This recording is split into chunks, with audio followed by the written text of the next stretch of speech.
Hello, bachcho. Let's read the question. The question says it is well known that if ordinary water is salted, its boiling point rises. Determine the change in the density of saturated water vapor at the boiling point. तो इस question को solve करने के लिए हम जो की concept use करेंगे वो होगा हमारा डेंसिटी का relation for a given sample of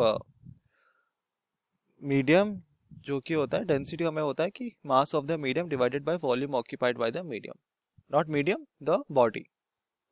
ठीक है, तो इस कॉन्सेप्ट को हम बेसिकली डेंसिटी के रिलेशन के कॉन्सेप्ट को यूज करेंगे और हम यूज करेंगे हमारा आइडियल गैस इक्वेशन।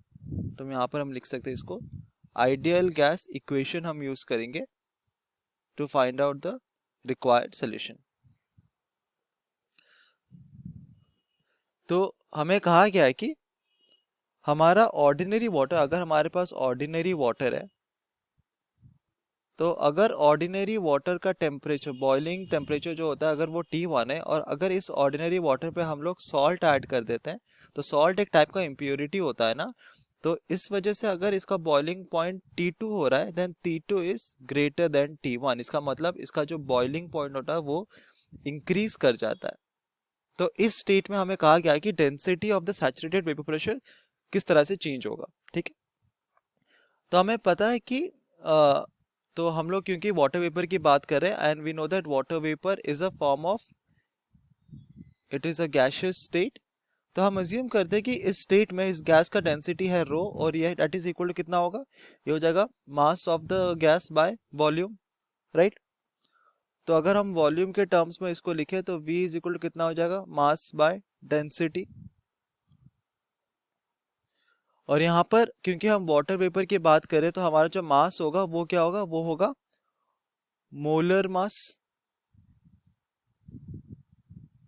तो हम लिख सकते हैं V is equal to mu by rho. Mu क्या है, हमारा वाटर वेपर का मोलर मास है। तो अगर हम एज्यूम करें कि हमारे पास 1 मोल ऑफ वाटर वेपर है फॉर कैलकुलेशन पर्पस, तो अगर हम एज्यूम करें कि N is equal to 1, that is 1 mole of water vapour, then इसका जो आइडियल गैस इक्वेशन हो जाएगा वो क्या होगा, इस वाटर वेपर के लिए हमें पता है कि PV is equal to nRT।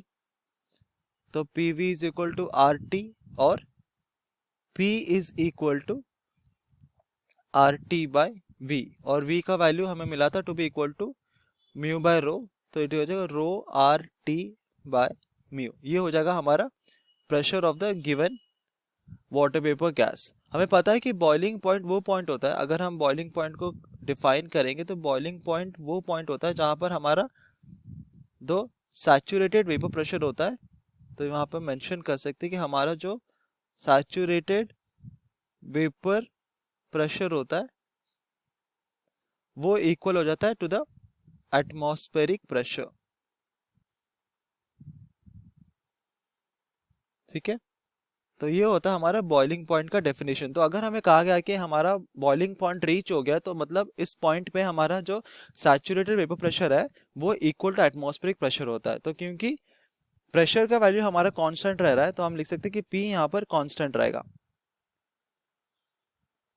क्योंकि हमारा एटमॉस्फेरिक प्रेशर में जब हमारा जो सैचुरेटेड वेपर प्रेशर है उसका प्रेशर जब एटमॉस्फेरिक प्रेशर के साथ इक्वल हो जाता है तब हमारा बॉइलिंग पॉइंट रीच होता है। तो हमारा प्रेशर का वैल्यू कांस्टेंट रह रहा है, बट क्योंकि हमने वाटर वेपर में हमने हमने क्या किया है, हमने सॉल्ट ऐड कर दिया, तो हम देखते हैं कि हमारा जो बॉइलिंग टेम्परेचर है वो इंक्रीज कर रहा है।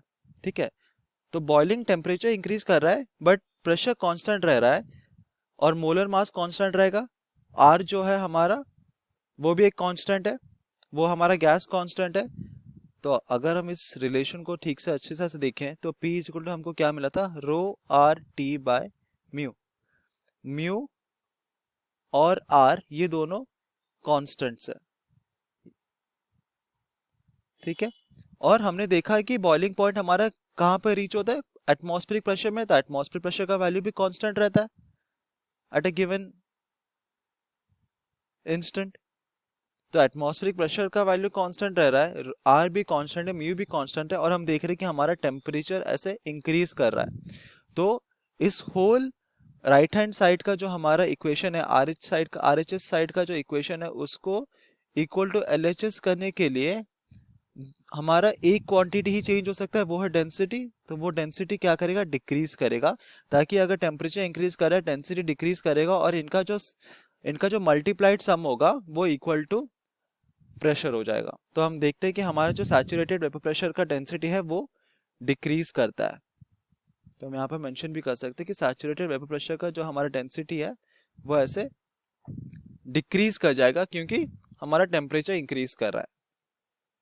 Hope you understood it well, best of luck.